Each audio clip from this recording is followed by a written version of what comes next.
കല്ലൂരിലെ വിവാദ നൃത്ത പരിപാടിയുമായി ബന്ധപ്പെട്ട് GCD എഞ്ചിനീയർമാരെ പോലീസ് ചോദ്യം ചെയ്യും. പരിപാടിയിൽ വീഴ്ചയില്ലെന്ന് റിപ്പോർട്ട് നൽകിയ ഉദ്യോഗസ്ഥരെയാണ് ചോദ്യം ചെയ്യുക. Assistant executive engineer Usha, engineer Anil എന്നിവരെയും ചോദ്യം ചെയ്യാനാണ് തീരുമാനം. കൊച്ചി കോർപ്പറേഷന്റെ അതിരൂക്ഷ വിമർശനവുമായി കോൺഗ്രസ് നേതാവ് ദീപ്തി മേരി വർഗീസ് രംഗത്ത്.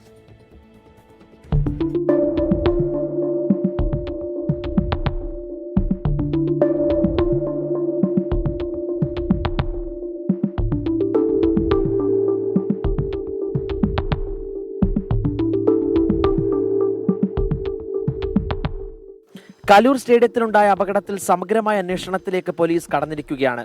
പരിപാടി നടത്തിപ്പിൽ വീഴ്ചയില്ലെന്ന റിപ്പോർട്ട് നൽകിയ അസിസ്റ്റന്റ് എക്സിക്യൂട്ടീവ് എഞ്ചിനീയർ ഉഷയെ കഴിഞ്ഞ ദിവസം സസ്പെൻഡ് ചെയ്തിരുന്നു.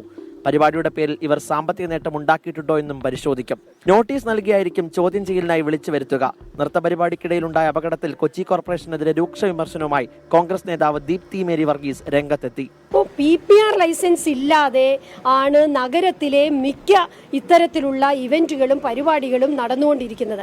സുരക്ഷിതത്വമില്ല, വേണ്ട രീതിയിലുള്ള സെക്യൂരിറ്റി ചെക്ക് നടത്തുന്നില്ല, PPR ലൈസൻസ് കൊടുക്കുന്നില്ല എന്നുള്ള വീഴ്ച നഗരത്തിലുള്ള നിരവധിയായ പരിപാടികൾക്കുണ്ട് എന്നുള്ളത് വളരെ ആശങ്കയോടെയാണ് ഞങ്ങൾ കാണുന്നത്.